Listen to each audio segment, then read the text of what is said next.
নমস্কার বন্ধুরা, আজকে আমি এটি সয়া কাবাব বানিয়ে দেখাবো। এই সয়া কাবাব বানাবার জন্যে এখানে উপকরণ লাগছে মাঝারি বাটি, মানে যেগুলোতে আপনার মাংস, ডাল এইসব খাওয়া হয়, একটু বড় সাইজের, সেই মাঝারি বাটির এক বাটি সয়া চাংস নিয়েছি। এই সয়া চাংসগুলো আমি জলে ভালো করে ফুটিয়ে নরম করে নিয়েছি। আচ্ছা, এখানে নিয়েছি একটা বড় সাইজের ক্যাপসিকামের হাফ ক্যাপসিকাম টুকরো করে নিয়েছি।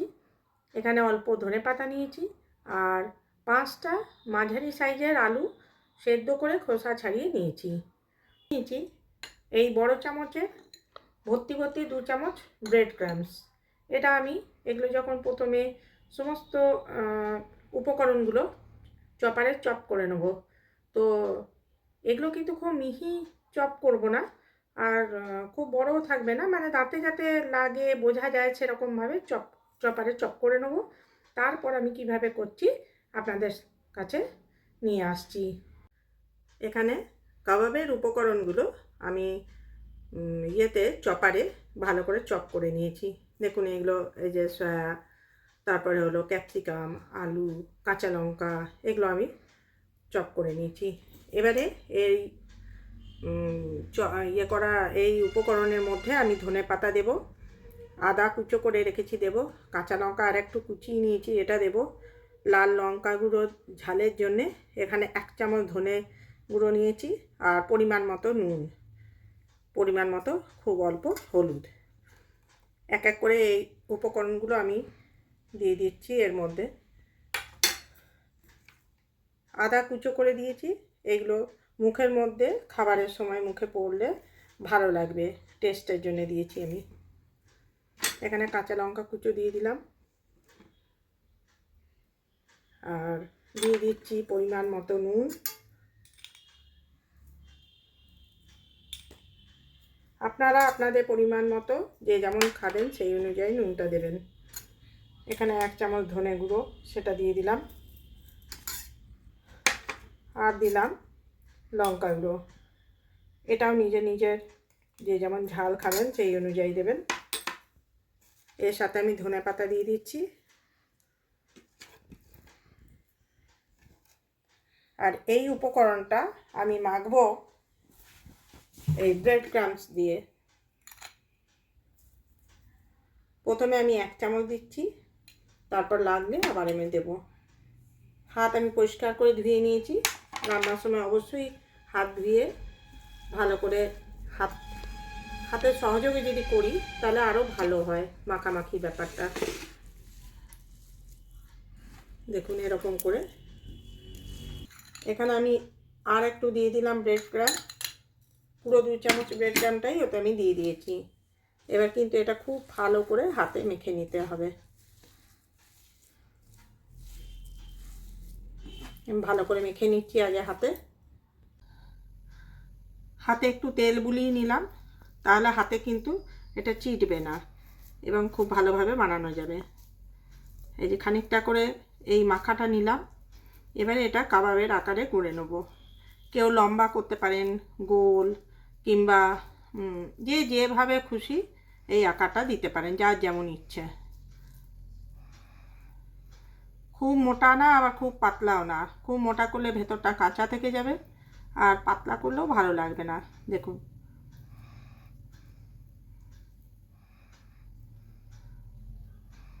এরকম করে আমি এক একটা কাবাব তৈরি করে নেব। আবার নিলাম ওই তেল হাতেই, আবার এই যে এরকম করেও করতে পারেন।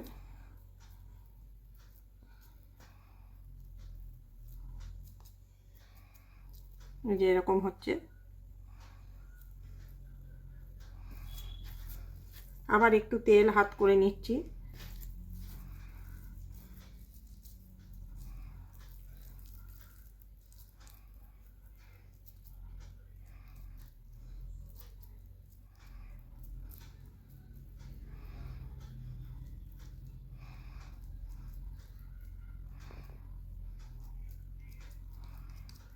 এরকম করে আমি সমস্ত কাবাবগুলো গড়ে নেব।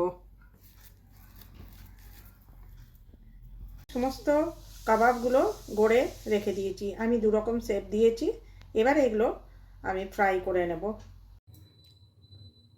এখানে আমি ননস্টিক প্যান বসিয়েছি, তাতে রিফাইন্ড অয়েল দিয়ে দিলাম।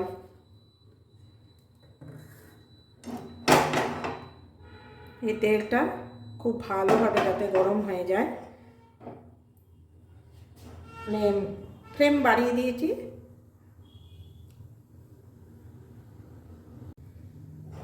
দেখুন এখানে রিফাইন্ড অয়েল দিয়েছি, এটা বেশ ভালো গরম হয়ে এসছে।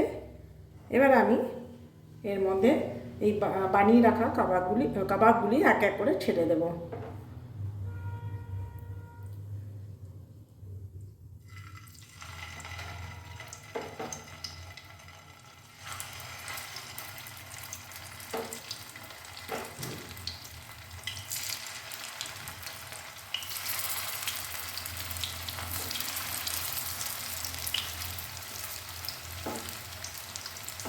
এক পিঠটা খুব ভালোভাবে হয়ে এলে তারপর আমি উল্টে আবার অন্য পিঠটা ভালোভাবে ভেজে নেব।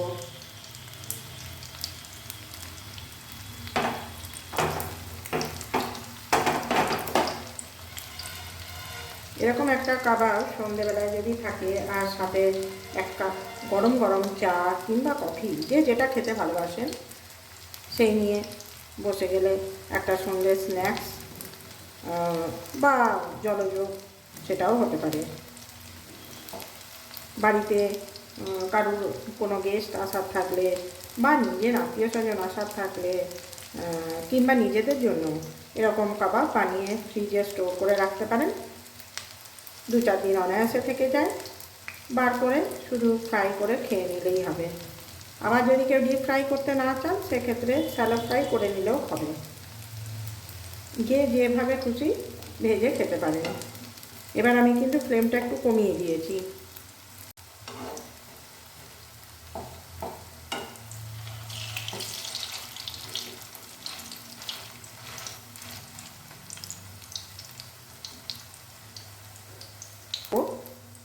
এবং খেয়ালও রাখতে হবে যাতে ভেতরটাও ভালোভাবে সেদ্ধ হয়ে যায়। যদিও আমি সয়া আমার বয়েল করা ছিল, মানে সেদ্ধ করা ছিল, আলু সেদ্ধ করা ছিল, খুব বেশি সেদ্ধ করার কিছু নেই, কিন্তু সমস্ত মশলা সমস্ত উপকরণ ভেতর পর্যন্ত যাতে স্বাদ গন্ধ সব কিছু মিশে যায়, তার জন্য একটু আস্তে আস্তে ভালোভাবে করতে হবে।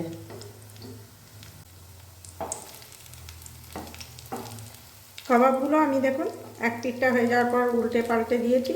এবার এই যে উল্টে যে পিঠটা নিচের দিকে আছে সেটাও খুব ভালোভাবে লাল হয়ে গেলে আমি সমস্ত কাবাব আবার প্লেটে তুলে নেব। এখানে বলে রাখি, ভেতরটা ভালোভাবে হয়ে যাতে যায় সেটা খেয়াল রাখতে হবে, কিন্তু সমস্ত উপকরণ মেন উপকরণ সয়াবিন আর আলু এগুলো কিন্তু আমার সেদ্ধ করা ছিল, সেই জন্য খুব বেশি সময় লাগে না, খুব তাড়াতাড়ির মধ্যে চটজলদি এবং খুব ভালো একটা স্ন্যাক্স আইটেম সন্ধেবেলা হতে পারে।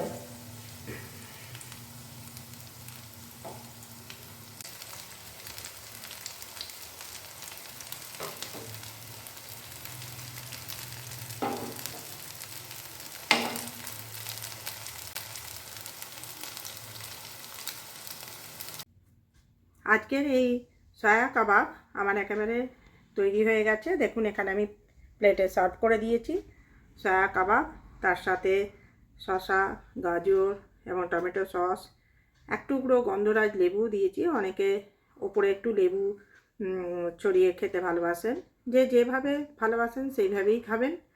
তাহলে আজকে কেমন লাগলো আপনারা জানাবেন আমাকে কমেন্ট করে। আজকের এই রেসিপি আপনারা সবাই দেখে